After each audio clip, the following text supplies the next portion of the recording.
funny. I've been working with a lot of kids lately, and when I tell them every time you throw a pitch, you should throw it like you want the hitter to hit it. And that's and they have the same expression that you just had, where it's like, okay, wait a minute, that doesn't make sense, because you're actually taught to try to do it yourself, get them out, don't let them hit it. You know, that's like the mentality that you're brought up thinking. But some of the best pitchers in the big leagues, whether it's literally in the front of their brain, you know, mentally or not, they're doing it. Greg Maddux is a perfect example. Every single time he throws a pitch, there's an intent of the hitter hitting it. Now, it could be in the strike zone, could be out of the strike zone. You know, I'll give you a little example of this. I know you got a story ready, so let's hear it. There was a game against Chicago. And, you know, when you're growing up, you're playing wiffle ball, and it's like, all right, bottom of the ninth, Right. you know, 2 outs, bases loaded, you know, Sammy Sosa at the plate. Well, that actually happened. And so I'm sitting there with a full count, and so everybody in the ballpark is thinking, all right, there's a fastball coming. You know, there's the umpire's thinking it, Sosa's thinking it, everybody on the team's thinking it.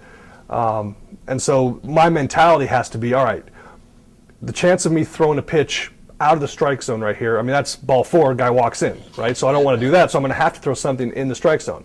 The chance of me throwing a fastball into the strike zone and him swinging and missing, knowing that he's looking for a fastball, is about 0%. If I'm going to have to throw a pitch in the strike zone, and he's probably going to make contact, where's my best chance of doing that and having him make the worst type of contact versus what he's looking for, which would be the best? And so my mentality there is I can't throw it by him. I can't, you know, and when you start trying to do, you know, be too fine with your pitches, that's when you start throwing, you either leak it out of the strike zone or you end up leaving it up too much in the strike zone where they hammer it. That mentality is, I have to throw this pitch for him to hit it.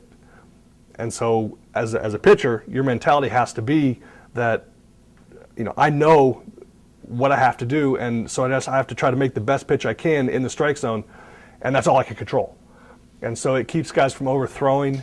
And by the way, I ended up throwing a changeup. Nice. And struck him out.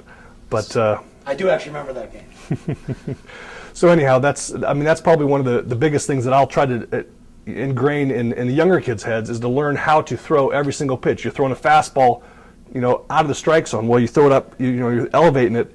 Well, you're not trying to throw it by him, boom. You try to throw it with the intent. If you make your pitch and you've got him set up correctly, then he probably either won't make good contact or he might miss it too. But your intent is for him to hit it, because if you do your job and you put the ball right where you want it up there, he's gonna and he swings on it. He's not going to put a good part of the bat on it. Same thing throwing a breaking ball. If you're throwing a breaking ball into the dirt, well, your intent is that you want him to hit it, because if you've done your job, you've got him out front, you've screwed up his balance, which is the pitcher's job. You're trying to screw up the hitter's balance, just like... All comes back to balance. Right. Mr. Miyagi is so wise. That's right, wax on. There you go. I'm Tyler Green, and that's my curve.